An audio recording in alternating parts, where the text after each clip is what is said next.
안녕하세요. 인문결TV. 저는 여러분들의 이슈 피커 애나입니다. 여러분 보이시죠? 저희가 드디어 완전체로 돌아왔습니다. 어서 오세요. 안녕하십니까. 반갑습니다. 우리 네. 핫플레이스에서 왔습니다. 그러니까. 이탈리아, 프랑스에서 프랑스. 왔고요. 거리를 저는 안전한 거리- 코리아에 예, 있었어요. 예. 저는 괜찮아요. 왜냐하면 네. 2주간 격리를 거쳤기 때문에 자가격리 하셨고. 자가격리하면서 교수님이 제가 일부러- 진짜 아슬아슬하셨어요. 네. 그때가 그러니까 직전이었죠. 직전이에요. 저는 전혀 그러니까 몰랐어요. 중국 계실 때도. 중국 있을 때도 그렇고. 그러니까 다 거쳤어. 중국 거쳤지, 이탈리아 거쳤지. 핫플레이스, 그치. 지금 지구상의 핫플레이스 다 우리가 좀 거쳤습니다. 떨어져야 되는 거 아니에요? 약간 이렇게 벽을 좀. 투명 벽을 놔두고. 뭐 유리벽을 하나이기도 제가 지금 하니까. 이렇게 앉았지 않습니까? 아니 근데 진짜 저희가 이렇게 이 이야기를 웃으면서 할 수 있는 건 비교적 안전함이 좀 보장이 돼서 그런데 맞아요. 지금 그래도 약간 좀 정점을 찍은 듯한 그런 맞아요. 느낌이긴 특히 해요. 스페인 같은 경우는 네. 곡선 그래프 이렇게 볼록 가운데가 볼록하는 산 모양으로 이렇게 휘어지기 시작했거든요. 그리고 이탈리아도 지금 살짝 그래요? 나아지고 있고 그래서 아마도 이제 정점을 향해서는 거의 가고 있다. 네. 좀 희망 섞인 전망을 보면은 그 4월에 정점을 찍을 수 있다 이렇게 그래요? 나오거든요. 물론 그렇게 되면 정말 그러면 좋겠지만, 좋겠죠. 예. 근데 정점이 곧 이 종말은 아니니까 그럼요. 앞으로 좀 남았습니다. 정말 조금만 더 참고 네. 우리가 이제 이겨내야 되는 건데 어쨌든 정점은 얼마 남지 않은 것 같다. 네. 이탈리아는 이메일 들어오는데 5월 3일까지 통제한다고. 5월 3일까지. 원래는 4월까지였는데 4월 3일이었는데 한 한 달 달을. 더. 근데 뭐 철저하게 통제하더라고요. 네. 그러니까 지금 저희가 한국에 살면서 생활을 하면서 일상이 무너졌어요. 뭐 일상이 파괴됐어요. 사회적 거리두기로 제 일상이 없어진 것 같아요라고 이야기하지만 그래도 우리는 일상을 살아내고 있어요. 그럼요. 지금 세계에서 유일하게 지금 네. 이렇게. 제가 그 프랑스 친구한테 관련해서 말을 걸어보고 했는데 말을 안 해요. 그러니까 굉장히 좀 전체적으로 좀 다운돼 다운돼 있는. 있네. 그래서 더 이상 미안해서 네, 더 이상 네. 못 걸겠더라고요. 아. 되게 미안해지더라고요. 자, 지금 이렇게 코로나19 사태를 통해서 지금 정말 다양한 이야기들이 막 오고 가는데 요즘에 혹시 SNS에 돌고 있는 이야기 보셨는지 모르겠어요. 코로나19로 사태로 우리가 새롭게 알게 된 것들 이야기가 쭉 나오는데요. 몇 가지 좀 제가 소개해드리면 그러니까 저희가 또 유럽에서 오셨으니 유럽인들은 보이는 것만큼 배운 사람들은 아니었다. 맞아요. 부자들이 실제로는 가난한 사람보다 면역력이 좋은 건 아니었고 아니다. 어차피 그건 되게 평등하게 그렇죠. 가였던 거고 면역력이 돈으로 결정되는 건 아니다. 그렇죠. 예. 축구 스타보다 의료 종사자들이 훨씬 값어치 있고 난 당연하죠. 이번 일 끝나고 나면은 네. 의료 종사자들 정말 했던 그 이번에 진짜. 했던 분들한테 네. 큰 절을 한번 하고 싶었어요. 진짜요. 인민영웅 훈장. 예. 네. 인민영웅이라 그러니까 전 인민영웅이라고. 인민이라는 말이 예, 오히려 인민영웅. 편안하게 쓸 수 있는 예. 진짜 정말 감사합니다. 대단하십니다. 예. 그리고 눈물이 소비 없는 사회에 석유는 무쓸모다. 맞아요. 그렇지. 또한 우리가 격리되어 보니 동물원 동물들 심정을 알겠고. 그렇지. 보통 이런 게 이쁘다고 가두는데 네. 이쁘면 놔줘야죠. 맞아요. 그렇죠. 그리고 인간의 간섭이 없으니 지구는 더 빨리 회복이 되더라. 맞아요. 예. 이거 정말 중요해요. 자연 환경이 막 살아나고 있는 것도 인간이 있고 아프니까 그러잖아요. 지구는 건강해져요. 베네치아에 있는 강물 운하물도 네네네. 깨끗해졌대요. 아니 이제 도심에 야생동물들이 지금 나온다잖아요. 네, 이건 진짜 지구의 코로나의 역설이에요. 그러게. 네. 코로나의 역설. 아 맞다. 그리고 지금 그거 아세요? 음. 지금 중국에서 코로나로 인한 그 사망자가 늘어나잖아. 네. 근데 사실은 전체 사망자는 줄어들었어요.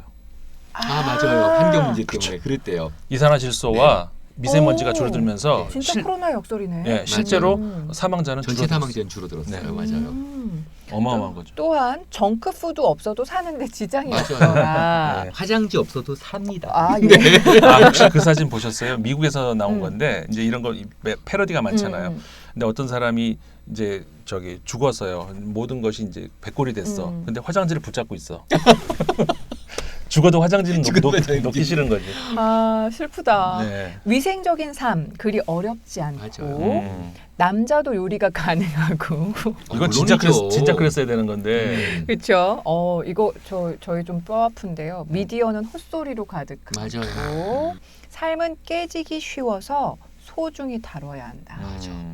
진짜 아주 일상의 작은 부분이 얼마나 소중한지를 맞아요. 만나서 반갑게 악수하고 맞아요. 허그하고 이게 지금 약간은 좀 불편한 상황이 되다 보니 우리 평상시에 그런 게 얼마나 소중한지 맞아요. 깨닫게 되고 맞아. 아무튼 정말 건강 잘 챙기면서 일상 잘 살아내시는 여러분 모두가 지금 어찌 보면 같이 도와주시고 같이 네. 힘을 모으시는 거잖아요. 잘 해주셔서 감사합니다.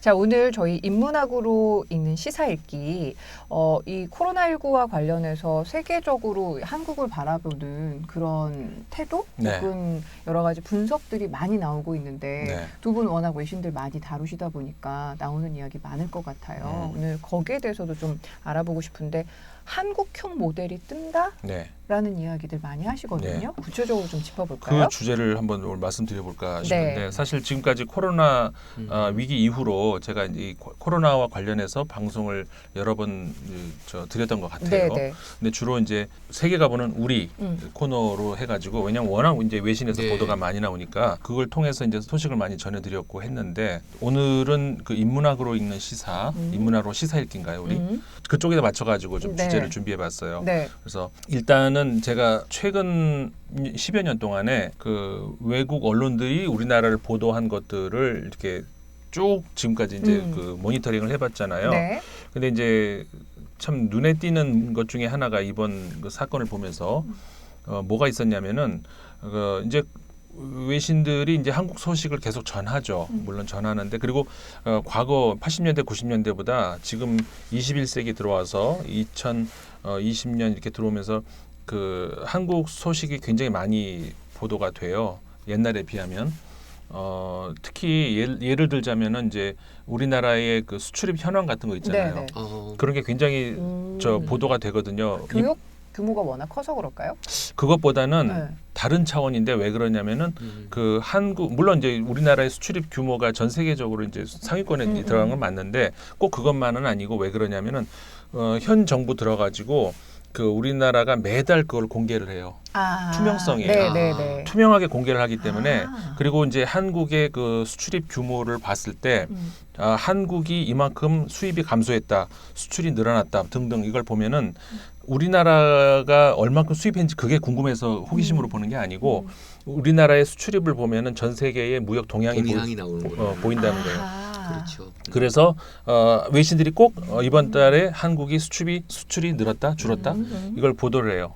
그 보도하는 이유는 전 세계적인 그 경기 동향을 보기 위해서 이런 것들이 그러니까는 최근 우리나라가 이제 달라진 모습들인데 네. 그게 아까도 말씀드린 것처럼 무엇 때문에 가능하냐면 투명성 때문에 가능하다는 것이죠. 데이터가 왜곡되지 않는다. 그렇죠. 간혹 이런 네. 분들이 계세요. 야 이건 뭐 지금 선거 앞두고 막 펌프질하는 거 아니야? 근데 사실이 아니지. 그렇죠. 여러분 맹세코 그게 아니고요. 저는 가슴에 손 얹고 가능하십니까? 네. 저는 심지어는 너무 나오니까 아니 너무한다 이제 좀 이제 좀 내가 걸러내요 이제는. 그래서 제가 이제 드리려던 말씀이 그거거든요. 지금 10년 동안에 외신들이 우리나라를 보도하는 것을 쭉 보니까 경향을 보면 두 번에 걸쳐 두 번 우리나라 소식이 크게 보도가 된 적이 있었어요. 그게 언제냐면은 지난 2016년 최순실 대통령 탄핵 시점. 그때요. 네. 네, 최순실 국정농단 그 직후에 네.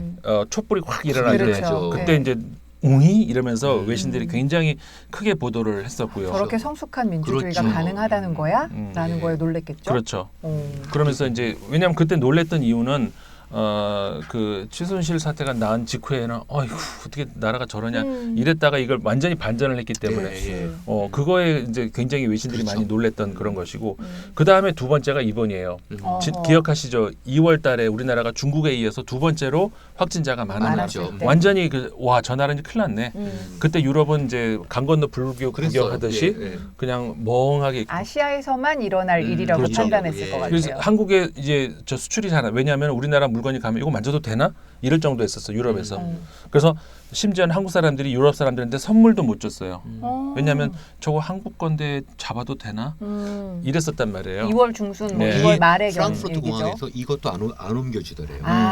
실제 그 러기지. 러기지 예, 예, 그것도 예. 공항 직원이 안 옮겨주더라고. 그랬었단 체킹한데.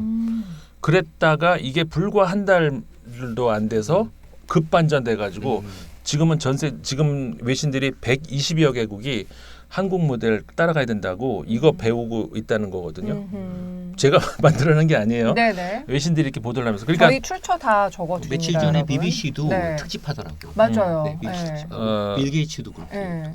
South Korea was giving those results in less than 24 hours. 그리고 저 영국의 인디펜던트가 보도를 했는데 보니까 이번에 또 이건 제가 아직 못 읽었어요. 지금 직전에 받아가지고 그 지금 우리나라하고 미국하고 첫 번째 확진자가 발생한 날이 똑같아요. 날짜가. 아, 그래요? 네, 1월 20일. 네네. 나도 그건 몰랐었어. 네네. 눈치를 못 챘는데. 미국에서도. 네. 1월 20일 확진자 날 이게 나온 거. 네. 그게 우리나라, 미국 똑같이 1월 20일이었다는 거예요. 네. 난 눈치 못 챘는데 그 외신들이 이제 아까 말씀드렸던 인디펜던트하고 지금 슈피겔이 그 지적을 한 건 아닌데, 그러니까 이 한국과 미국이 네. 똑같이 출발을 한 거예요. 네. 2달 후 어떻게 변했나? 이거를 음. 인디펜던트가 이제 보도를 한 거예요. 어허. 그러면서 아까 말씀드린 슈피겔도 제가 아직 안 읽어봤다는 네. 그것도 이제 이 방송 끝나면 한번 보려고 그러는데 거기서도 한국과 이제 저 뉴욕을 비교하는 이거거든요. 근데 이건 아직 몰랐으니까 못 봤으니까 이제 말씀을 못 드리는데 저 인디펜던트 같은 경우에는 그거예요. 이 똑같은 확진자가 날짜가 이제 똑같이 나왔는데 그 직후에 이거는 그리고 인디펜던트뿐만 아니라 모든 외신들이 로이터 등등에 좀 많이 보도를 한 건데 1월 20일 첫 확진자가 나왔죠. 그리고 그 며칠 사이에 확진자가 조금씩 늘었어요. 몇 명. 그러면 우리는 그때만 하더라도 일반 국민들도 기억하실 거예요. 아, 그냥 조금 우리는 생기는 정도인가 보다. 그랬는데 그때 1월 27일이었을 거예요. 당시에 그 설날 연휴. 그때 이제 우리나라의 정부 그 보건 당국 네. 핵심 관계자가 네. 그 서울역으로 추정돼요. 그냥 역이라고 나오고 네네. 서울역 KTX 이 청사로 이 키트 업체들 네. 모이라고 해가지고 맞아요. 네. 빨리. 정부 청사로 부른 게 아니라 서울역에서. 네. 네. 왜냐하면 빨리 거기서 급하니까. 모여. 일주일 만에 그렇죠. 그러더라고요. 그리고 바로 그래서 2월 4일 날인가 이게 저 허가가 떨어졌죠. 대량 생산 네네. 쫙 들어갔다. 그러니까 우리가 이거를 경제 논리로 생각을 하면은 미쳤어? 확진자 지금 몇 명, 5, 6, 7명인데 그 많은 그 진단 키트를 거기서 생산하고 있으면 그러니까 이른바 과잉 대응이라는 그렇죠. 이야기가 그렇게 나왔었죠. 나올 그 수 당시만 있다는 해도. 그렇죠. 예. 그랬는데 그로부터 얼마 안 돼서 31번 확진자가 나왔잖아요. 아, 그렇죠. 그러면서 그 31번 확진자가 나온 뒤에 만약에 우리가 그 진단 키트가 없었더라면 어떻게 됐을까? 아찔해지죠. 그렇죠. 그거예요. 진짜 힘들어. 만약에 종교와 결합이 된 재난 영화가 돼서 맞아요. 굉장한 호러물이 될 그렇죠. 뻔했었어요. 그렇죠. 네. 그 위기를 처음으로 이제 딱 극복할 수 있었던 이유가 바로 정부의 그 빠른 판단 그거였다는 거죠. 근데 그 사이에 미국은 뭐했냐? 트럼프 기억 많이 하실지 몰라요. 그 민주당이 요즘도 헤매고 있더라고요. 아니, 어제도 뭐 이런 소리가 아직도 선거에 네. 그러면서 이 2달을 그냥 허송세월을 하다가 지금 미국 꼴이 된 거라 이 말이죠.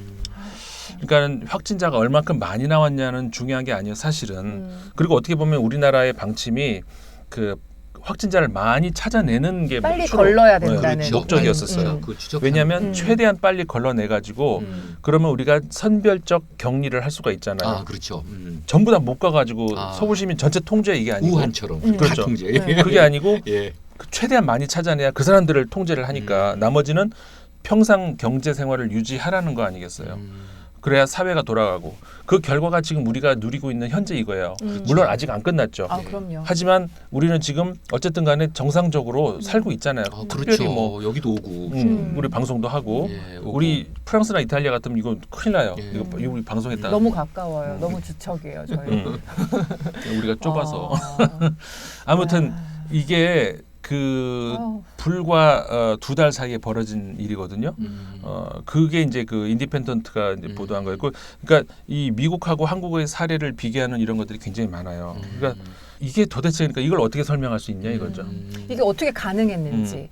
그래서 지금 이른바 한국형 모델이라고 해서 네. 이번 코로나 사태에 대응하는 것들이 쭉 나오고 있는데 네. 거기에서의 핵심은 뭐라고 생각하세요? 그러니까 일단 정부가 네. 민첩하게 잘 반응을 했다. 네. 또 두 번째 거기에 시민들이 국민들이 잘 따랐다. 그렇죠. 네, 따라줬다. 저는 그것도 굉장히 중요하다고 생각을 하는데 네. 우리 왜 흔히 얘기하시는 음. 소장 항상 얘기하시는 게 정치가 화장실 같아서 내가 항상 갈고 닦고 들여다봐야 되는 것과 더불어서 내가 주권 의식을 갖고 있는 거라면 해주기만 바랄 게 아니라 나도 무언가 적극적으로 해야 된다고 말씀을 그렇죠. 하셨는데 그런 걸 잘 보여주는 게 또 지금 코로나19 사태에 대응하는 우리 국민들의 모습이 아닌가 네. 싶었어요.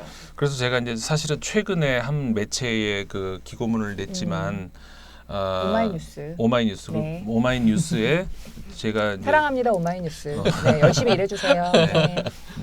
그 기고문을 냈는데 그 내용도 사실은 제가 이제 그 핵심이 이제 그거예요. 뭐냐면은 이거를 우리가 이제 그 여러 가지 이 비결이 뭐냐, 이 어떤 핵심이 뭐냐 이런 건 뭐 여러 가지 뭐 꼽힐 수 있어요. 그런데 이거를 한마디로 정리를 했을 때 한마디까지 자, 두 단어로 정리를 하자면은 저는 뭘 꼽았냐면은 바로 민주주의와 세계 시민주의 이거를 이제 꼽았어요. 네. 그러니까 이게 야 무슨 뭐 바이러스 잡는데 민주주의까지 그 민주주의 시기나 무슨 이렇게 생각하실 수 있는데요. 네. 사실은 잘 우리가 제가 좀 들여다봅시다. 그 이야기를 네. 한번 드릴게요 오늘. 네. 자, 왜 민주주의냐? 그 사실 그 우리가 이제 한국형 모델이라고 할 수 있는 이 모델 말고 전 세계 다른 그 극단적인 두 모델이 있어요. 하나는 어떻게 보면 가장 전통적인 모델이죠. 영어로 쿼런틴이라고 하잖아요. 쿼런틴. 그러니까 이게 그냥 격리 이건데 쿼런틴이가 이게 어떤 어원이 뭔지 아시죠? 40이라는 뜻이에요. 40. 왜 40일인가요? 왜 40이냐면은 옛날에 중세 때 네. 그 이방인들이 이제 물건을 싣고 막 오잖아요. 네. 그러면은 이탈리아 얘기예요. 이게 뭐 갑자기 역병이 도니까 이게 저 잘 있다가 외국인들이 들어온 다음에 이렇게 이런 게 역병이 도니까 보니까. 아 저기서 온 거야. 그러면서 이 40일 동안에 배에서 못 내리게 하는 거예요. 그래가지고 배에서 대기 그리고 40일이 지나서 멀쩡한 사람들만 나와. 내려오라고. 거기서 이제 비실비실 하면은 안 돼. 안 돼. 멀쩡한 사람들만 내려오게 한 거예요. 그러면서 이게 쿼런틴이 40이라는 뜻인데 그래서 40일간 왜 40일이냐면은 예수님이 혼자 이렇게 격리되는 광야에서 그렇죠. 방황할 그게 지금 40일. 저희는 2주간의 자가격리였는데 근데 그때는 의학 지식이 없으니까는 무조건 그렇게 네, 40일을 해야 된다라고 성서의 기초에서 성서의 기초에서 40일 이제 된 거였었어요. 자, 성서의 그래서 이제 그게 그 전통적인 모델이라는 것이죠. 그러니까는 중세 시대 때부터 내려온 방법이에요. 그리고 우리가 직관적으로 생각해도 그렇잖아요. 그렇죠. 뭔가 전염병이 있다 싶으면 격리시키면 그거 되니까. 떨어뜨리면 네, 되니까. 떨어뜨려 버리면 되니까. 가장 이제 전통적인 방법인 것이죠. 그러면서 이거를 가장 확실한 것은 군대식으로 완전히 그냥 그 전 군대가 동시에 이 저 도시를 봉쇄해 버리고 네. 밖으로 나가면은 뭐 이렇게 총살도 시킬 수 있는 네. 심지어 지금 격리 위반하면 필리핀 같은 경우는 필리핀 총살 사살하겠다고 나를 실험하지 말라. 나도 실험하지 말라. 내 이제 한계에 도전하지 말라는 거죠. 사살까지도 한다는 여기 거거든요. 이렇게 얼굴 파가지고 두테르테 얼굴 넣어주시고 해주시면 재밌을 것 같아. PD를 실험하지 말라. 근데 그 방법하고 정반대쪽에 있는 모델이 자유방임형 모델인 거죠. 스웨덴 같은. 스웨덴 네. 같은. 이게 이제 영국식인데 음. 희한해요. 저 앵글로색슨이 꼭 보면은 그런 이게 있어요. 그러니까는 the winner takes it all. 그러니까 죽을 사람 죽고 살 사람 살고. 강자가 살아남는다 이거죠. 네. 그러면 강자들이 남는 세상. 그러면 인류는 강해지는 거. 뭐 이런 식이거든. 그러니까 정글의 법칙인 거예요. 이런 게. 그래서 코로나가 이제 많이 퍼질수록 사람들이 그러니까 코로나의 힘이 약해지잖아요. 네. 그러니까는 그만큼 우리가 면역력이 생기면 된다. 그렇죠. 근데 문제는 그러기까지 사람이 얼마나 많이 죽어야 돼. 죽어야죠. 그러니까 영국에서는 포기를 했어요, 다행히. 그렇죠. 스웨덴도 지금 스웨덴도 이제 접는다고. 이제 접죠. 왜냐하면 접어야 돼요. 이거는 굉장히 위험한 방식이죠. 굉장히 위험하죠. 네. 그거 완전 도박이에요. 네. 그러니까 보리스 존슨 총리가 그렇게 얘기했단 말이에요. 가족이 희생 당하도 이제 우리가 그런 참아야 될 준비를 해야 된다는 이런 유사한 얘기. 존스는 괜찮습니까? 아니 중환자실 들어가. 중환자실 지금 심각하다고 그러는데. 집중 치료 근데 이게 들어갔다고 산소 마스크를 하지는 않고 있다. 이제 전 세계가 깜짝 놀라니까 네. 이제 그렇게 얘기했는데, 그러니까 본인이 참나 하여간 너무 아닌데, 지금 너무 황당하니까. 쾌유를 빕니다. 우리 그렇죠. 그 존슨 네. 총리. 그러니까 어쨌든 어떤 그 권력의 정점이고 의사 결정을 해야 되는 그런 상황에서 내뱉는 언사치고는 저는 굉장히 무시무시했어요. 네. 무책임하고. 무책임했죠. 예. 네. 그러니까 이게 강한 자가 살아남는 거고 그리고 살아남자가 이제 강한 자인 거고 뭐 이런 식의 그 자유방임식인데 그러니까 그 극단적인 모델 두 개밖에 없는 거죠. 네. 근데 우리나라 한국형 모델이라고 하는 것을 왜 사람들이 전 세계 사람들이 관심을 가지고 보는 거냐면은 그 두 모델이 아닌 거죠. 위기 상황에서 완전히 격리해버리든가 아니면 죽을 놈 죽고 살 놈 살아라 이게 아니고 그 특정 그러니까 이 확진자들만 빨리 골라내가지고 이 사람들만 격리를 시키고 예. 나머지는 그냥 정상적인 생활할 수 있도록 놔두고 생활을 하라는 것이죠. 맞아요. 왜냐하면 이런 역병이 돌 때 그다음 위험한 게 경제잖아요. 아 그럼요. 경제가 붕괴될 수 있는 이런 거. 그러니까는 최대한 정상적인 사회를 돌리라는 것이죠. 그래서 그렇게 하기 위해서는 그 최대한 많은 검사를 해야 되잖아요. 그러니까는 방법론적으로 많은 검사를 해야 되면 키트가 필요한 것이고, 그래서 키트를 대량 생산했던 것이고, 총동원 해가지고 공격적으로 이제 찾아내서 그걸 한 것이죠. 그러면서 그 위치 추적을 하는 것도 IT 기술이 필요한 거잖아요. 이제 이런 것들이 모두 총동원된 그런 방법인데, 그러면서 이게 그 가능했던 것은 그 우리가 2015년이었죠. 그 메르스 메르스가 사태. 네. 그때는 기억하시겠죠? 그 완전히 시스템 침묵. 붕괴. 그리고 이 뭐랄까 비밀주의로 일관했어요. 네. 그리고 심지어는 국민들한테 보내는 메시지는 낙타 조심하라고 그랬어요. 낙타 조심하라 그러고. 네. 그래서 출근할 때 낙타 타고 다니시는 분 오늘은 낙타 묶어놓고 그냥 걸어가세요. 이 그리고 저기 그때 삼성의료원이었잖아요. 네, 네, 강남에 네. 있는 거. 네. 삼성, 거기서 그렇게 병원에서 그러고 있는데 그걸 침묵하고 있으니까 사람들이 계속 그냥 그 병원에 다니고 그래가지고 뭐 영문도 모르고 그냥 걸리고. 근데 이게 이제 그 단순히 그런 문제에서 떠나가지고 모든 거 아까 우리 저기 투명성 얘기를 했잖아요. 네. 무역 이야기할 때도 아까 투명성 얘기를 했는데 여기서도 투명성. 그게 무슨 얘기냐면 모든 정보를 국민에게 같이 다 공개하면서. 공개하는 거예요. 왜 이걸 공개해야 되느냐면은 바로 이런 것이죠. 우리가 이제 주식회사를 생각을 해보세요. 그러면은 CEO가 있잖아요. 근데 CEO가 주인은 아니에요. CEO는 일정한 책임과 권한을 부여받고 책임지고 뭔가를 이제 일을 해서 그 다음에 그걸 어떻게 되냐면 주주총회에 보고를 해야 돼요. 그러니까 주인은 주주들이죠. CEO는 주인은 아니에요. 주인이 잠시 임무를 부여한 사람이죠. 대통령은 CEO예요. 그러니까 대통령이 주인은 아니라는 그렇죠, 것이죠. 그렇죠. 국민이 주주예요. 그럼요. 그러니까는 모든 그 방역 절차, 결과 이런 것들을 모두 국민에게 보고를 해야 된다는 거죠. 그래서 이게 이제 민주주의에 대한 확고한 신념이 없으면 불가능하다는 거예요. 주권은 저 국민에게 있다는 거. 주권 재민에 대한 확고한 그 대통령의 신념이 없으면은 불가능한 일이라는 그렇죠, 거죠. 네. 그렇죠. 문재인 대통령이 그 본인의 어떤 신념에 대한 고집 이건 그 전부터 알고 있었지만 민주주의에 대한 확고한 이 고집스러운 감사해요. 신념이 진짜 이건 감사해요. 진짜 좀 상상을 초월한 정도였어요. 위기 상황이 발생하면 사람이 움츠러들 수밖에 없거든요. 그러면 권위주의로 갈 수밖에 없어요. 그렇죠. 네. 근데 여기서 이 상황에서 위험을 무릅쓰고 민주주의에 대한 신념을 가지고 이렇게 열었다는 거는 그거는 좀 박수 받을 만 하거든요. 맞아요. 그러니까 그렇게 하니까는 국민들은 내가 주인 대접 받는 거잖아요. 그렇죠. 그래서 아까 말씀하셨잖아요. 국민들이 자발적으로 내가 동참하는 것은 바로 그래서 가능했다는 것이죠. 내가 주인인데 그렇죠. 내가 이 나라를 위해서 내가 손쉽게 동참해야 되고 사회적 거리두기 할 거고 이렇게 생각해 주시는 게 바로 주권의식에서 비롯되는 그렇죠. 거잖아요. 최근에도 그 프랑스 한 방송을 봤는데 한국에 있는 그분도 국민대학교 교수네. 국민대학교에 있는 교수인데 네. 프랑스인이에요. 네. 그래서 프랑스 방송하고 인터뷰한 거를 봤는데 불어로 이제 시비즘이라고 얘기해요. 그러니까 시민 의식이죠. 한국의 그 시민 의식은 뭐 널리 알려진 사실인데 그런 것들이 가능한 이유 뭐 이런 것들을 좀 물어보고 그러니까는 그 한국의 그 시민 의식이라고 하는 것이 근데 어디서 나오냐 이거죠. 과거에는 우리가 어떤 그 뭐라고 할까요? 국민 교육 무슨 뭐 도덕 이런 그 막 수업 시간에 배운 거 거기서 얻어지는 줄 알았죠. 근데 그거는 우리가 학교 졸업하고 나면은 그 책은 던져버리고 싶어요. 국민교육헌장 외우셨던 세대시죠. 우리는 민족 지금도 중후의 역사적 사명을 띠고 이 땅에 태어났다. 조상의 빛나는 오늘의 대살려 안으로. 탔어. 그 금방 외워서.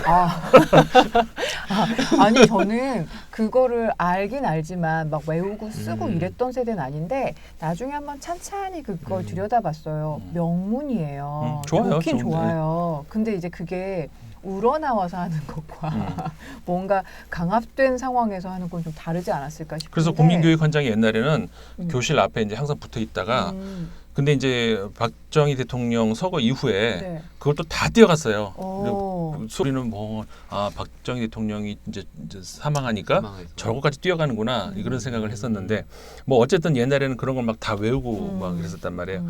근데 그런 게 우리한테 그 어떤 그 시민 의식으로 남지는 않잖아요. 그렇죠. 근데 우리가 시민 의식, 주권 의식을 가지게 만드는 그거는 우리 주인 대접을 주인 대접을 우리 스스로 그렇죠. 받았기 때문에 그렇죠.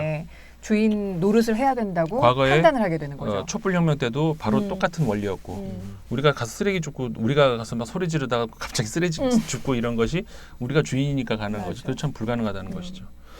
그래서 이제 그런 것들이 민주주의에 대한 확고한 신념, 지도자도 그렇지만 시민도 그렇고, 시민도 그렇고. 그래서 이제 가능하다는 것이고 그렇지 않으면은 지금 그 프랑스, 스페인 그다음에 그 대부분 유럽 국가들이 다 서유럽 국가들이 그러죠. 오스트리아. 그러니까 폐쇄되고 통제되고 이제 이러고 있단 말이에요. 다시 말하면 그때의 국민들은 감시의 대상이에요. 네. 나가나 안 나가나, 그렇죠. 이동하나 안 하나. 그 포르투갈 같은 경우에도 보니까 드론을 띄워가지고 감시를 하더라고요. 그러니까는 유럽 사회가 그 수십 년 동안에 예. 유럽 연합을 만들면서 정말 그 열린 사회, 소통하는 사회 이런 거 만들자고 그렇게 해놓고서 코로나 한 방으로 완전히 와르르 살짝 무너져. 그렇게 됐어. 그러면서 유럽 연합의 회의론 이런 것들이 막 온단 말이에요. 그러니까 그리고 앞으로 이 코로나가 끝난 다음에 이 인류는 다시 권위주의 시대로 돌아갈 것이다라고 하는 이야기까지도 나와요. 그런데 그래서 제가 이제 한국형 모델을 얘기하는 거거든요. 저 진짜 제가 입이 침이 마르도록 얘기를 하는 이유가 바로 그거거든요. 거기에 대한 안티테제로 딱 등장한 것이 한국형 모델이 성공하지 않았느냐. 보라 가능하다는 거예요. 이게 민주주의를 얼마든지 지키면서도 이런 방역을 할 수 있다는 것을 보여줬기 때문에 그래서 외국에서 외국 정부나 이런 데서 희망을 가지고 들여다보는 것이고 앞으로 우리는 언젠가는 이제 코로나는 종식돼요. 네. 근데 인류의 앞으로 역병이 없을까요? 계속해서 또 있을 거란 나오죠. 말이에요. 그럼요. 네. 그리고 가장 최근에 피해가 컸던 것이 스페인 독감 1918년. 네. 근데 그때만 해도 우린 그냥 잘 몰랐어요. 물론 우리 태어나기 전이니까 우리는 모르지만 하여간 조선 반도에 있는 사람들도 뭐지 이게 싶고 잘 몰랐단 말이에요. 무오년 감기. 네. 그러니까는 근데 무오년 감기가죠. 무오년, 예. 무오년. 무오년 감기. 네. 근데 14만 명 죽고. 근데 우리나라도 굉장히 많이 죽었잖아요. 그렇죠. 그렇죠. 10만 예. 명 넘게. 근데 우리는 그러고서도 그냥 모르고 넘어갔어요. 그냥 뭔가 있나 보다. 근데 지금은 인터넷으로 연결된 전 세계가 이제 지구촌이 돼버렸단 말이에요. 그러니까는 그 옛날 같으면 우리 옆집 누가 죽었다더라 이게 이거였는데 지금은 저 남미 어디 누가 죽었다 이것까지 매일 그러니까는 이 뭐랄까 이 스트레스의 강도가 옛날보다 신경쇠약이에요. 네, 완전히. 훨씬 커졌단 말이에요. 앞으로 이런 그 전염병이 또 생긴단 말이에요. 이건 뭐 어쩔 수가 없는 거죠. 당연히 없으면 좋지만 그렇기 때문에 이런 그 지구촌으로 연결된 촘촘하게 연결된 이 시대에 우리는 여기에 대한 대응할 수 있는 표준 매뉴얼을 개발을 해야 돼요. 네. 근데 권위주의 시대로 돌아가는 이런 식의 모델을 만들 수는 말도 없잖아요. 안 되고요. 그렇죠. 네. 그래서 우리의 모델이 주요할 수 있다라는 걸 그렇죠. 지금 예. 우리가 몸소 보여줬다는 있으니까. 거죠. 예. 그래서 우리가 이제 한국형 모델을 주목을 해야 되는 것이고 우리는 또 거기에 대한 책임을 지고 또 이게 다듬고 해야 되는 것이고 예를 들자면 다듬는다는 의미가 이제 구체적인 하나의 예를 들자면 이런 거죠. 유럽 같은 경우도 다 좋은데 이거 투명하게 공개한다 그러면 사생활까지 다 공개한 이게 이제 굉장히 두려워해요. 그렇죠. 예. 유럽 사람들 특히 이제 독일 같은 경우가 최근에 무슨 일이 있었냐면은 독일이 개인정보보호법이라고 해가지고 그걸 제일 세계에서 최초로 만든 네. 나라잖아요. 그래가지고 처음에는 주 단위에서 이제 헤센주에서 만들었는데 71년도 그 다음에 78년도에 연방 정부에서 이제 만들었어요. 그러니까 독일이 세계 최초예요 이런 네. 거. 개인 정보라는 개념 사람들도 있고 뭐 근데 그때는 독일에서 먼저 그 다음에 95년도에 유럽 연합에서 이렇게 딱 같이. 예, 그래가지고 지금은 유럽 사람들이 이 개인 정보라고 하는 것에 대해서 우리가 생각하는 이상으로 좀 민감해요. 그렇죠. 우리 물론 한국 사람들은 아니 뭐 이름 알리는 것도 아니고 그냥 뭐 저 공공선을 위해서 나이, 성별 뭐 이런 정도. 근데 이제 문제가 될 수 있는 것이 뭐냐면은 그러니까 우리가 모르는 사람끼리는 모르는데 가족끼리는 알잖아요. 그러니까는 내 남편이 몇 날 몇 시에 어디 갔다더라. 거기 왜 갔어? 나올 수 있잖아요. 그러니까 그것마저도 개인 정보의 사생활 침해가 될 수 있다는 것이죠. 그렇죠. 이 점에서 유럽 사람들이 꺼려하는 거예요. 그러니까 독일에서도 그래서 한국형 모델을 받아들이고 싶은데 이게 이제 개인 정보 어렵다는 때문에. 거죠. 예. 그렇죠. 근데 최근에 이제 독일에서 이걸 극복할 수 있는 방법을 만든 것이 그 전화기에다가 어플리케이션을 깔도록 네. 해가지고 네. 그 어플리케이션에 깔면은 여기에 내 그 아이디가 이제 들어갈 거 아니에요. 네. 근데 그 아이디를 내가 넣는 게 아니고 무작위로 임의로 아이디가 들어와요. 그러니까는 그 어떤 아이디가 누구 건지 잘 몰라요 아무도. 그래서 이게 이제 그 우리나라식으로 하면 질병관리본부로 이제 전부 전달이 돼가지고 내가 만약에 확진자가 되잖아요. 그러면은 이 확진자의 아이디가 이제 그쪽으로 이제 넘어가겠죠. 그러면은 그 아무도 몰라요 누군지. 다만 내가 확진자인데 다른 사람 이제 그 애나님이 어플을 깔았어요. 그럼 내가 옆으로 가. 그러면 애나님 어플로 이게 날아와요. 확진자가 근처에 있다고. 오, 예, 예. 그러니까는 이 개인 정보가 알려지지 않으면서도 동시에 우리나라의 그 방역 효과처럼 그런 게 있을 수가 있다는 거예요. 그러니까 이렇게 그야말로 세련되어 가면 그렇죠. 되는 거잖아요. 그렇죠. 그러니까 기본 바탕은 베이직은 우리 그렇죠. 모델을 가져다가 전 세계가 같이 협력해서 그런 부분은 그렇죠. 독일 되게 괜찮네요. 네. 그런 부분은 사실 독일 모델이 우리나라하고 되게 비슷했어요. 또 그러니까 뭐냐면은 핵심이 이제 이게 가능하려면 대규모 전적인 검사를 해야 되는 거, 공격적으로 검사를 해야 되거든요. 그러니까 키트가 많이 필요한 거고. 근데 이제 독일도 지금까지 못한 게 키트를 그렇게 확보를 못했어요. 그러니까 독일 같이 돈 있는 나라가 못했다는 게 좀 이상하잖아요. 근데 실제로 그래요. 그리고 전자동 시스템을 우리나라만큼 못 갖췄다 그러더라고요. 그런 거 보면은 우리나라가 못 사는 나라는 아니야. 아니, 우리나라가 이번에 또 그 이야기가 1차, 2차, 3차, 4차 산업이 골고루 존재하기 때문에 가능했다고 이야기하더라고요. 그러니까 먹거리에 대해서 걱정 안 하고 그렇죠. 어디서든 서비스를 통해서 이게 이동이 가능했고 3차 산업혁명 통해서 서비스직이 또 굉장히 많이 발달을 했으니 네. 그걸 또 교류를 쉽게 할 수 있었고 4차 산업 통해서 IT나 이런 그렇죠. 게 접목이 되면서 근데 미국만 해도 사재기가 극성을 부렸던 것들이 네. 1, 2, 3, 4차에서 약간씩 뭔가가 다 그 인구 규모에 비해서 부족한 맞아. 면들이 있기 때문에 맞아, 그 얘기를 지적을 하는데 그것도 전 굉장히 귀담아 들을 만했어요. 그러니까 우리가 이제 저 인프라가 좀 탄탄한 거예요. 우리가 생각하는 이상으로. 네. 그래서 그런 응용형 모델이 이제 독일에서도 나오고 그렇지. 그리고 아까 독일의 그 개인정보 보호법 네네. 얘기했는데 이 독일 사람 그러니까 유럽 사람들이 오해하는 게 있어요. 제가 그래서 독일 또 교수님 계시지만 독일 법을 또 봤다는 거 아니에요. 잘하셨습니다. 그래가지고 네. 이게 독일 사람 그러니까 유럽 사람들이 오해하는 거예요. 개인정보보호법이라는 것이 내 정보를 아무도 못 건드려. 내가 내 거야. 뭐 그게 아니에요. 그러니까 소유권까지 내가 주장할 수 있는 건 아니라는 거예요. 공공의 선을 위해서 내가 그러니까는 소유권을 주장할 수 없다는 것이 독일 그 법에 나와 있어요. 아하. 소유를 주장할 수는 없어요. 네. 다만 내 정보를 남이 마음대로 빼가지 못하게 한다는 그거지. 그렇죠. 아다르고 어다르네요. 내가 이거를 안 돼. 줄 수 없어. 이건 아니라는 거예요. 그래서 공공의 선을 위해서 물론 그러니까 아까 어플리케이션이 그건데 네. 어플리케이션 의무적으로 예를 들어서 뭐 어떤 나라 같으면 좀 권위적인 나라 같으면 전 국민 다 깔아 아마 이럴 거야. 근데 그건 아니라는 거예요. 깔고 싶으면 깔고 싫으면 말어. 그럼 내 건강을 위해서 내가 까는 게 좋겠죠. 오케이. 그러니까는 내가 사인을 하면 된다는 거예요. 네. 사인을 안 하면은 뭐 오케이 알아서 하시오. 네, 그런 거라는 것이죠. 그러니까는 그 약간의 그 오해를 할 수 있는 유럽 사람들이 그 오해를 하고 있는 부분이거든요. 네. 이 법이 그렇게 돼 있지는 않다는 거. 그 지점을 이제 아셔야 되는 거고. 그 다음에 그 민주주의 원리 말고 하나를 더 세계 시민주의를 세계 시민주의 제가 말씀하셨어요. 말씀드렸잖아요. 네. 이건 뭐냐면은 그러니까는 우리나라가 아직도 이제 그런 사람들 있잖아요. 좀 중국 사람 들어오지 말라 그래. 또 뭐 어디 뭐 이제 일본 막아. 막 하니까 일본 잘 됐어. 그 일본 뭐 들어오지 마. 그러니까 이게 어떻게 보면은 그 감정적인 어떤 그런 싸움 그리고 이게 우리나라 좀 정치적으로 이게 순수한 의미에서 정치학적 의미에서 정치가 아니라 진영 논리를 해가지고 네 편 내 편 이래 가지고 그 일본 막아야 된다 그러면 아 정치적으로 쟤는 저쪽인가 봐. 중국 막아야 된다 그러면 쟤는 정치적으로 이쪽인가 봐. 이게 쓸데없는 논제. 맞아요. 근데 그 안에서 모순이 되게 많아요. 네. 자기네들 논리에서 서로 상충되는 게 되게 많아요. 그러죠. 네, 네. 그러니까 이게 굉장히 소화적인 그런 발상이거든요.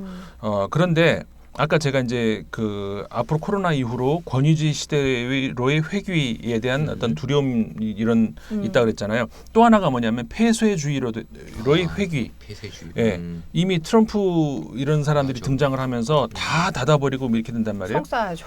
그러니까 이게 수십 년을 쌓아온 그 뭐라 그럴까요? 이제 지구는 우리는 모두가 이제 하나가 되고 이런 어떤 그 장밋빛 미래가 또 어두워지게 된다는 것이죠. 근데 거기에서 그러니까 중국 유럽도 보세요. 국경 막고 뭐 쉥겐 조약 다 그냥 지워버리고 그냥 쌓아놓고 막 이러잖아요. 그게 이제 유럽 사람들이 너무 뼈 아프게 생각하는 거예요. 자기들이 수십 년을 닦아오면서 이렇게 쌓아왔던 이 영구 평화를 향한 옛날에 사실 유럽 사람들은요 그게 있어요. 옛날에 에마뉴엘 칸트라고 하는 철학자 있잖아요. 그 사람이 영구 평화론이라는 걸 주장을 해가지고 유럽 사람들은 그 자신들의 어떤 그 DNA 안에 그게 있는 거예요. 그러니까는 그 데카르트의 그 합리론에 대한 자신감이 있고 그 옛날 같으면 이제 무조건 그 어떤 절대 권위자에게 도와주세요라고 빌었던 이 사람들이 이 근대로 넘어오면서 이성에 대한 그렇죠. 확신을 갖고 이성에 대한 네, 확신, 네. 이성으로 할 수 있다라고 하는 거기에 대한 굉장한 신념이 있는 사람들이란 말이에요. 우리는 그냥 책에서 그냥 나는 생각한다, 고로나는 존재한다 외우면 그게 아니고 이 사람들한테는 진짜 DNA 안에 박혀 있는 그거거든요. 그 다음에 그 에마뉴엘 칸트가 얘기하는 그 영구 평화론에 평화론. 대한 그 집요한 신념, 결국 이게 수십 년에 걸쳐서 좀 유럽을 만들어 온 거란 말이죠. 유럽 연합을. 그런데 코로나 바이러스로 한 방에 한 큐에 무너졌죠. 그렇죠. 피해 무너졌어요. 그러니까 이들이 완전히 공든 탑이 한 방에 무너져 버리니까 이게 아까 말씀드렸던 그 권위주의로의 회귀, 그 다음에 폐쇄주의로의 회귀. 근데 이 권위주의로의 회귀를 한국에서 희망을 받잖아요. 민주주의를 지키면서 방역을 할 수 있다는 것. 그 다음에 한국을 가만히 봤더니 국경을 막지 않고도 이 가능하더라. 이거를 한국에서 보고 있는 거란 말이에요. 그러니까는 우리가 단순히 감정적으로 저 나라 사람들 막아야 돼. 그렇게 볼 문제가 아니고요. 물론 그 확실한 효과적인 그런 방역 방법들을 잘 보면은 특히 단시간 내에 방역을 할 수 있는 이런 방법들을 보면은 제일 직관적인 게 이제 확실할 수 있어요. 아까처럼 격리해 버리면 되고 그냥 혼자 가둬 버리면 되고 국경 다 막아 버리면 되고. 근데 특히 요즘 세상에서 그게 얼마나 지속될 것 같아요. 같이 공멸하는 거잖아요. 결국에는 공멸이라는 거예요. 공멸이에요. 이게 최근에 2일자 그 영국의 그 파이낸셜 타임스의 사설이 나온 게 그거거든요. 봉쇄를 우리가 언제까지 할 수 있을 것인가. 안 된다는 거예요. 결국은 이걸 봉쇄를 빨리 풀 수 있는 방법을 찾아야 되는데 그건 뭐냐? 결국은 대대적인 방역, 대대적인 검사다. 결국 한국으로 가야 된다 얘기예요. 이게 지금 지난 2일자 파이낸셜 타임스 저 사설에 나온 거거든요. 그러니까 이게 이제 결국 그런 거거든요. 언제까지 봉쇄할 수 없어요. 풀어야 돼요. 안 그러면은 다 공멸한단 말이죠. 그렇죠.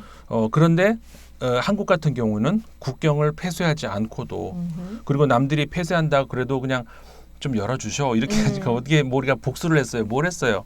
그리고 우리나라한테 그 국경을 막은 나라들이 옛날에 초창기 보면은 전부 좀 열악한 나라들이었어요. 그러니까 이런 방역이나 의료 자체가 불안한 나라, 네, 그렇죠. 할 수가 없는 나라들, 공황이 되니까. 예를 들어서 위주의. 그렇죠. 남태평양의 나우루나 퉁가 이런 그런 섬들은 아직까지 확진자 제로예요. 청정국이에요. 네. 근데 그렇다고 안심할 게 아니고 그 나라는 한번 뚫리면은 완전히 그냥 그렇죠. 네. 나우루 같은 경우에는 그 국가 안에 병원이 딱 한 개, 하네요.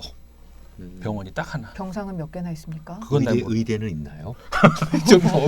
갑자기 예. 그러니까 거기서 생각해 보세요. 그 나라 대통령 입장에서 생각을 해보라고요. 그쪽은 진짜 그건- 그거 외에는 방법이 그렇죠. 없는 거죠. 네. 막는 거 외에는. 그건 이해해줘야 돼 그런 거. 그럼요. 그럼요.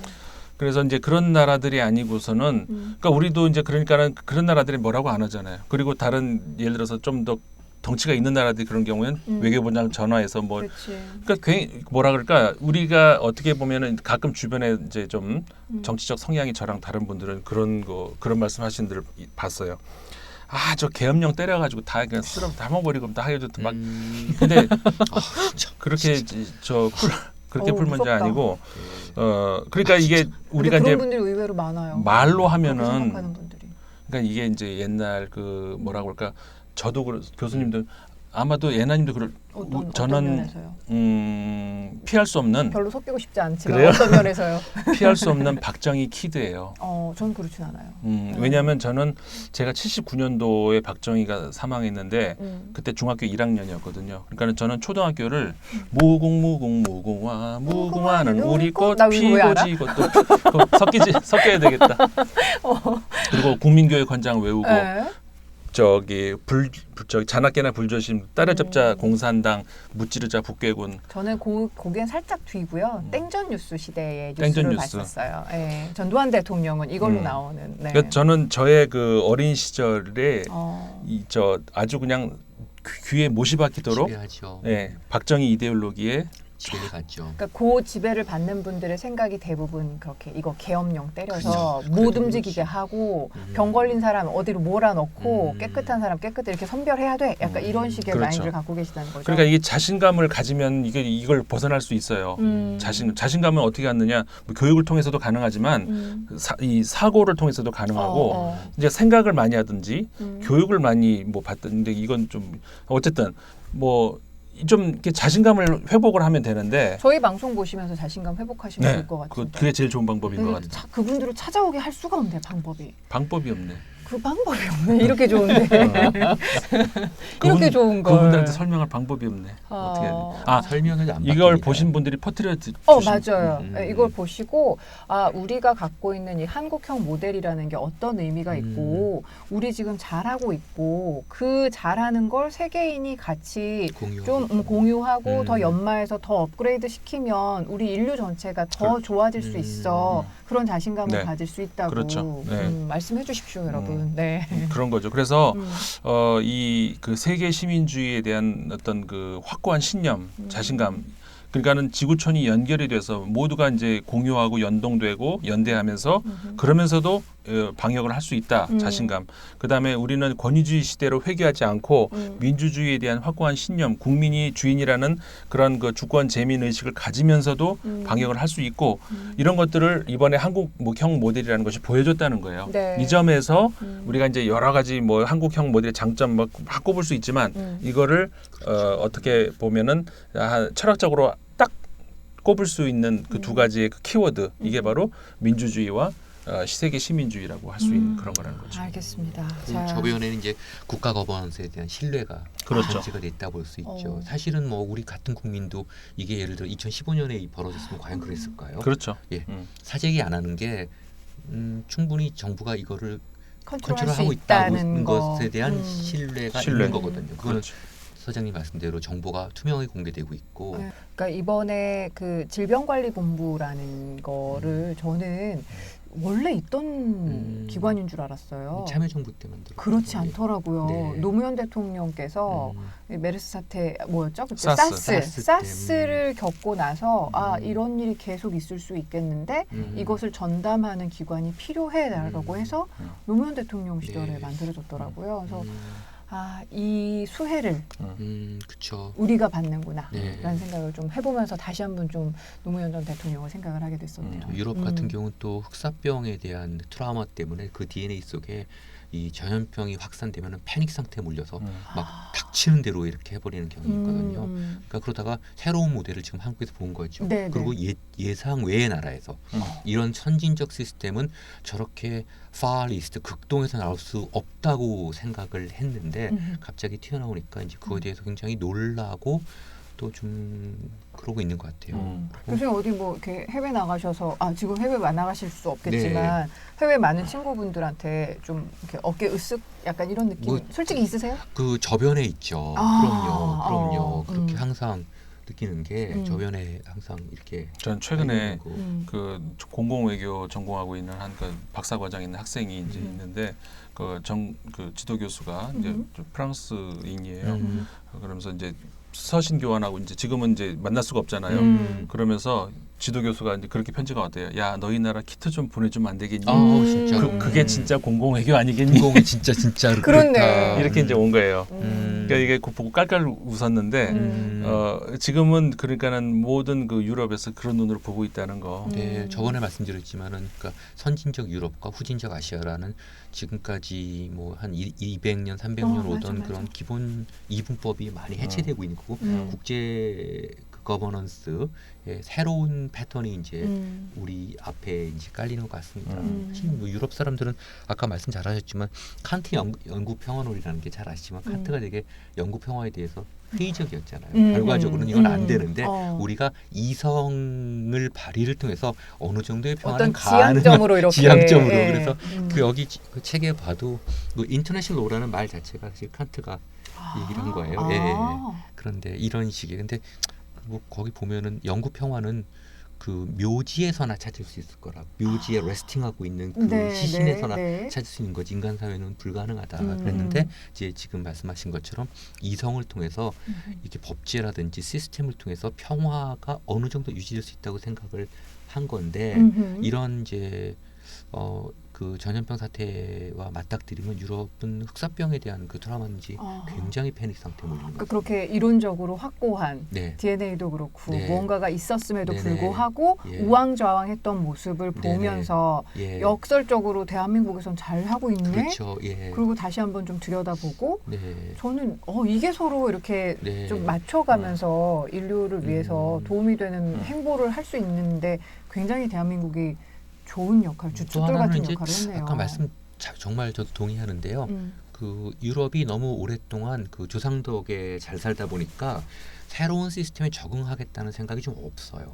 제가 가보면 그래요. 예. 부럽고 대단한데 그러니까 문화유산만으로 먹고 문화유산뿐만 사니까. 아니라 그 시스템, 예. 그 엄청난 시스템을 먹고 사는데 좀 우리는 이제 그런 게 없다 보니까 새로운 시스템에 빨리 적응하려는 게 그렇죠, 있거든요. 근데 그런 게 좀 맞아요. 없어요. 너무 오랫동안 그렇게 하다 보니까 지금 같은 상황에서 이렇게 발빠르게 대응할 수 있는 뭐 예를 들어 디지털 기술이라든지 이런 것들을 좀 생각을 안 하는 것 같더라고요. 그래서 이번 계기를 통해서 많이 바뀌겠죠. 네네. 네. 정말 선도적인 역할을 네. 우리가 해야 되는 그런 입장이 돼버렸어요. 네. 뭐 그 과거의 성공의 경험이 미래로 가는 그 발목을 잡는다고 하지 않습니까? 그게 아주 역설인데 그런 식으로 과거에 너무 오랫동안 깔려있던 시스템 때문에 지금 좀 유럽이 많이 흔들리고 좀 당황하는 것 같습니다. 예. 저는 그래서 이번 기회에 대한민국이 선도적으로 잘하고 있는 부분에 대해서 네.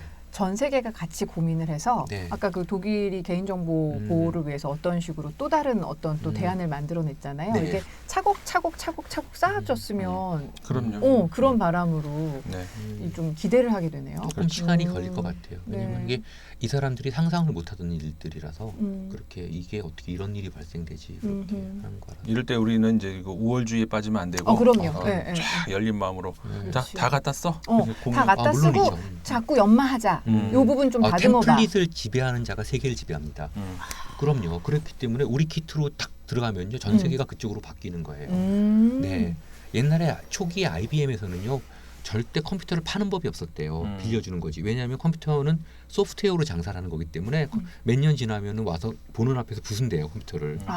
그럴 정도로 템플릿을 지배하는 자가 지금 싸움이잖아요. 애플이냐 뭐 그렇죠. IBM 뭐 이런 식으로 싸우는 것처럼 이걸 해야 되죠. 근데 한 가지 우리가 조금 조심해야 될 거는 사실은 이번에 빅히트를 친 거는 한국이 가장 잘하는 두 가지 의료와 디지털이 결합된 이 프로덕트의 세계를 그렇죠. 깜짝 놀라게 한 거기 때문에 이런 식으로 다른 시스템도 돌아갈 것인가? 지금 민주주의 같은 경우도 말씀하셨지만은 국가에 대한 신뢰 또 지금 사실은 굉장히 특수한 그 지도자 하에서 일사불란하게 돌아가는 거지. 만약에 고집이 있었다든지 이랬다면은 사실 뭐 문재인 대통령이 의료 뭐 종사자가 아니시잖아요. 근데 절대적으로 신뢰한 거잖아요. 그 전문가 집단을 절대적으로 신뢰. 니네가 잘 만들어 봐라 그랬는데 그 전문가 집단은 세계 최고의 그 어떤 노하우를 가지고 있는 집단이었고 그렇게 음. 맡겼는데 지금 잘 된 거 아닙니까? 맞아요. 많은 네. 부분에서 좀 아닌 경우도 있으니까. 저는 그것도 되게 인상 깊었어요. 유럽도 그렇고요, 미국도 그렇고 왜 대통령이 앞에 나가고 전문가를 이렇게 데리고 나와서 이렇게 연설 같은 걸 하는 거예요. 근데 우리나라는 그러지 않았거든요. 문재인 대통령은 그냥 정말 직무를 하는 모습이었고 네. 정은경 본부장이 대부분 맞아요, 나가잖아요. 맞아요. 저는 그것도 그 전문가를 우대하고 전문가에 대한 권위에 대해서 네. 확실하게 인정해준 태도라고 맞습니다. 생각했어요. 그거를 똑같은 상황을 제가 기시감이 있는데 오바마 대통령 때 그 미국 네이비실이 오사마 빈 라덴을 잡으러 갈 때가 있었어요. 네네. 그거를 맞아. 이제 미국 백악관 맞아. 그 상황실에서 보는데 대통령 자리에 당시 공군 준장인가 그 총사령관이 앉고 오바마 대통령 옆에 맞아요. 앉더라고. 일을 할 때는 일을 하는 사람한테 맡긴다 이런 그쵸. 생각을 했거든요. 근데 트럼프 때 지금 미국이 그렇습니까? 그러니까 결국은 자기가 맨날 나서 어떤 네. 지도자냐에 따라서 예, 굉장히 시스템의 결과는 달라질 수 있다라는 그런 맞아요. 생각을 하고 조금 우리가 겸손하게 지금 말씀 맞아요.